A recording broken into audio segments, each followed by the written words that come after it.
Democrats have a new conspiracy theory about the election. This time, they think they've uncovered a plot by the president that revolves around him stealing people's mailboxes so they can't mail in their ballots in November. This photo went viral on social media showing a United States postal worker removing this old, ugly, graffiti-covered mailbox and then loading it into the back of a truck along with several others. Then came this photo, which was retweeted over 82,000 times, showing dozens of old, rusty mailboxes piled up outside of a nondescript building in an industrial park. This photo was taken in Wisconsin, says the person who posted it, and it's happening right before our very eyes. They're sabotaging the United States Postal Service as part of their plan to steal the election. The Trump administration is facing accusations of intentionally crippling the U.S. Postal Service to interfere with the upcoming election. A lot of people are concerned that it looks like boxes are being removed ahead of the November election.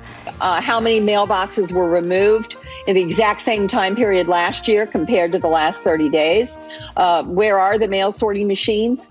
What did you replace them with? Are they being replaced? This is nothing but a naked power grab by this presidency to make sure that he can't be voted out of office. I am deeply, deeply concerned about Trump's effort to undermine American democracy by defunding the Postal Service. Luckily, there are still some journalists out there, like this man, Gary He, who did some investigating and found out that the photo was taken at the Hartford Finishing Company that powder coats and refurbishes old mailboxes.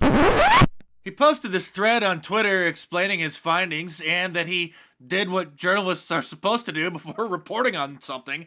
He called the Hartford Finishing Company and they confirmed that they have a government contract in order to refurbish the mailboxes. Post offices across the country are releasing statements trying to explain to paranoid Democrats that because the boxes are outside 24/7 in all weather conditions, they tend to start rusting over time and need to be replaced. The Postal Service is also trying to explain to Democrats that because of email, over the last 25 years, the amount of snail mail that people actually send has been declining.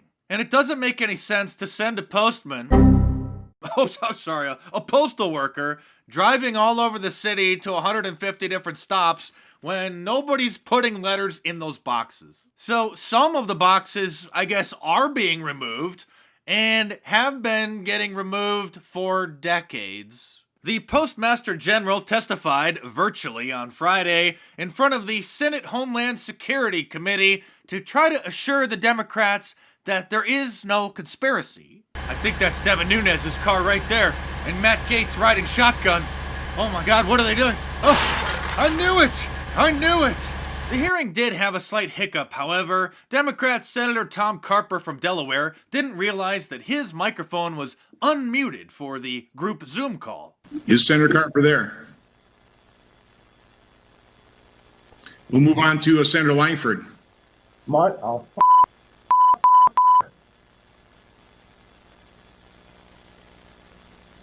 Mr. Chairman, I think Senator Carper is there. I think he's trying to be able to cue it all up right now. Senator Carper, can you unmute?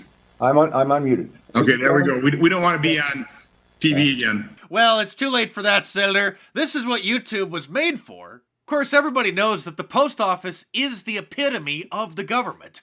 It's slow, it wastes money, and nobody wants to have to deal with it unless they absolutely have to. If you think about it, UPS and FedEx are doing just fine, right? No, they are. I mean, it's the post office that's always having problems. But Alexandria Ocasio-Cortez has come up with what she believes is the solution. People just need to have a pen pal. Hello, everyone. I have been thinking about ways to help you help the post office. And I think I've got an idea, and I'm interested in hearing your thoughts. So one of the best ways to support the post office is to buy stamps. What do you all think? Would you guys be down and excited if I set up a national progressive pen pal program? Do all the work of connecting you to somebody else. We would offer maybe some conversation prompts or postcard prompts and even like a printable postcard format. You just send it out. Would you guys be down? Do you like that idea? Yes, because everybody buying a 50-cent stamp to send their pen pal a letter is really going to make a difference. And if you think that's genius, Congressman Peter DeFrazio up in Oregon decided to chain himself to a few mailboxes so that President Trump wouldn't take them. They're not getting this one.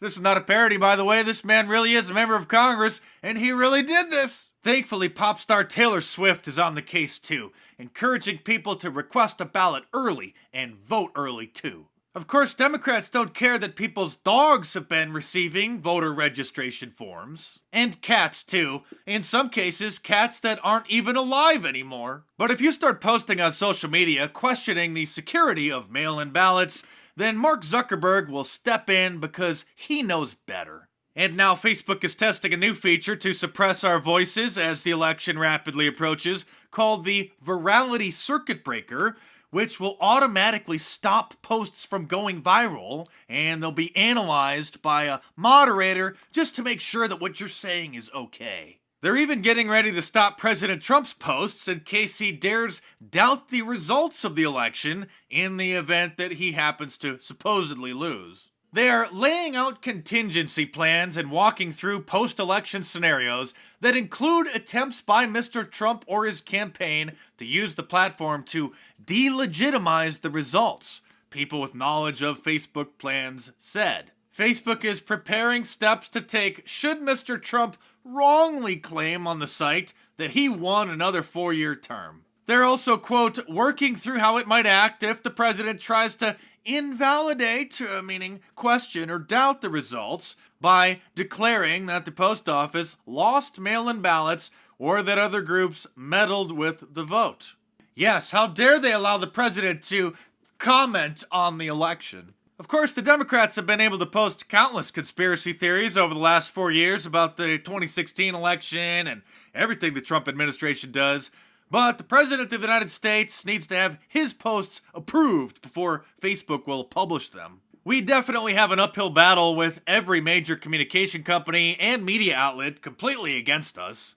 And without a doubt, they've scared most conservatives away from publicly supporting the president. But if you're not afraid, I'm sure you'll enjoy my new Dare to Re-elect Trump shirt, available in my online store or by clicking the link in the description below. And if you enter the promo code OldJoe at the checkout, one word, you can save 20% off of this shirt or any of my awesome designs through the end of August. So head on over to markdice.com or click the link in the description below, enter the promo code OldJoe at the checkout, and check them out!